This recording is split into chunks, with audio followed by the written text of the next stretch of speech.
What's up, everyone? Welcome to another episode of Subpar Single Track. Got the mountain biking shirt on, but not in the woods today. Nope, we are on the floor of my apartment because I'm taking apart my old Motopecan 400 HT that I got, 4 years ago now, and gonna try and turn it into single speed, a little single speed ripper. We are gonna be working on this one for a little while just because, as you all know, parts are in shortage, but I have just started kind of the disassembly process. There's no master link on this chain, so I have to cut that. Gonna go to the shop and do that in a little bit. Got the rear derailleur off, got most of the cabling off. Gonna work on getting shifters off, put new brakes in, so let's keep tearing this thing down.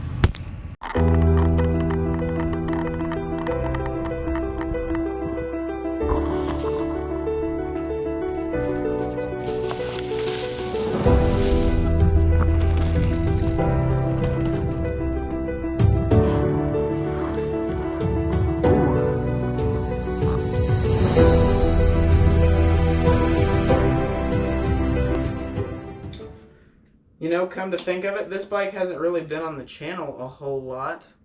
Probably because the Specialized is super nice. And I can take that everywhere. This thing's old.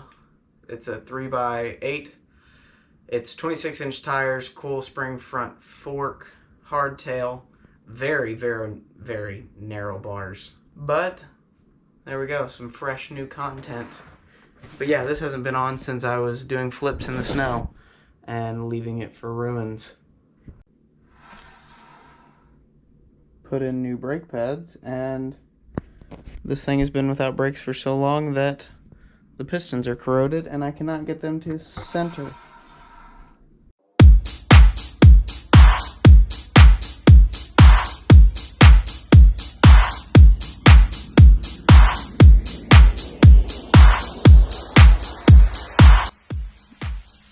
Alright, I now have all the shifting mechanisms apart, so no choice but to make it a single speed now because I didn't pay enough attention on how to put it back together. Old shifting components. Bye-bye. And I actually already removed the largest chainring, and I'm gonna run this one as long as I can and leave the small one on because I don't want to pull the bottom bracket just to remove it. But I might actually grind this down, or heck, not even grind it down, just use it as bash guard, I guess. We'll see.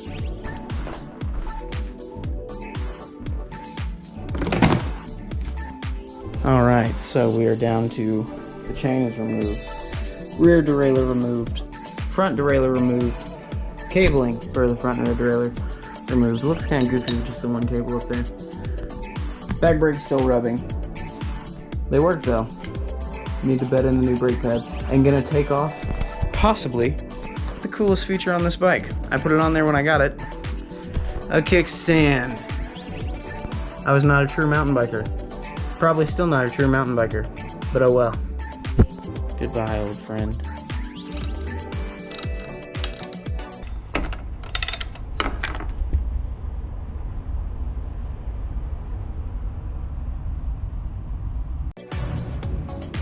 Hey, Coco.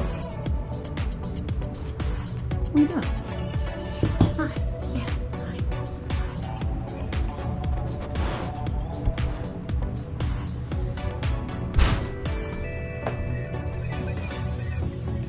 Yeah. You never know. I'm not sold on throwing that away yet. Alright, Motopecan is pretty much how I want it now. Just have the front brakes and rear brakes. No shifters. Things I need to do is air up the tires, grind down the front chain ring for a bash guard, and then order a rear cassette conversion kit, whatever you want to call it, single speed cog kit, and put that on, get that old cassette off of there, and then shred it.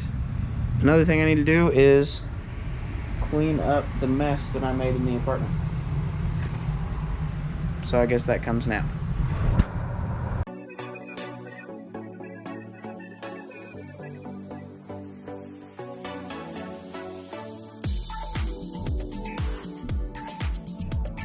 Alright, so that's all I can do on the Motovcon for now. We've got cleanup done, we've got tore down what I could in my apartment. Gonna have to order some parts, do those adjustments that I just said, and we'll see that soon. Alright, so we are back working on the Motovcon now.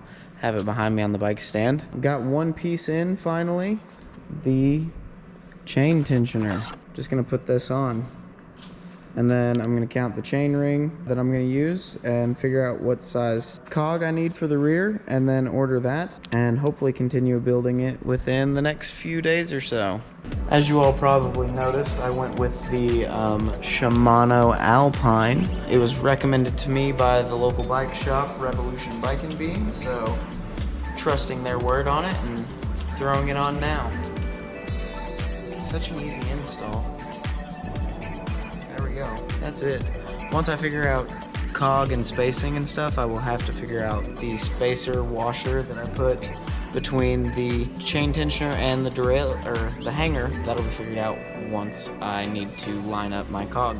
Alright, so the chain ring on here that I'm gonna stick with using, at least for now, is 32 tooth. So gonna look online, see what kind of forums and such to figure out the appropriate cog. I wanna say it's like a 16 tooth cog. From what I remember, it's half is about what you want from your front chain ring, but we'll go from there. So I started taking the headset apart and gonna clean it out. It is an old straight tube style, but gonna put new bearings in it or just repack and clean the ones that are in it.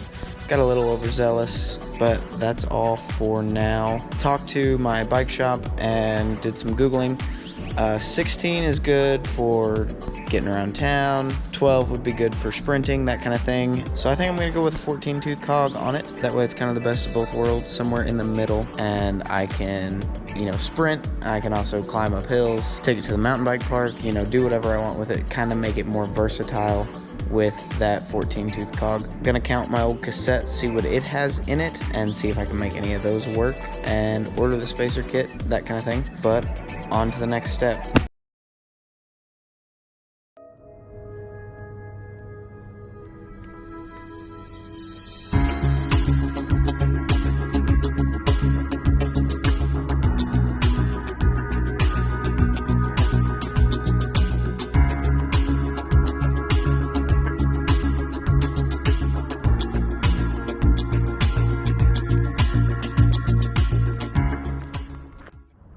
Alright everyone, as you just saw, I got a little overzealous on the last time I had time to really throw the single speed back together. I already grinded down the biggest chain ring and created it into a bash guard, put a little paint on it so it wouldn't rust so bad, hopefully. And then already lined up the single speed cog and chain tensioner, so it's ripping and it's ready. And I'm super excited about this build. There are some things I definitely know I want to do to it already. First off, smaller stem, wider handlebars, that kind of thing. Give it more of a playful feel, I guess, with the 26-inch tires. And now, I guess in the next one, you will be seeing it road. Actually, I'm getting ready to film that, but anyway. Just super glad to have this project done. I'm very happy with it so far. Had its inaugural ride around town yesterday and rode it for about an hour all around town, and now we're getting ready to dive into Wapahani, but you'll see that in a coming episode. Be sure to like, comment, share, and subscribe, all so we don't end up in the dirt.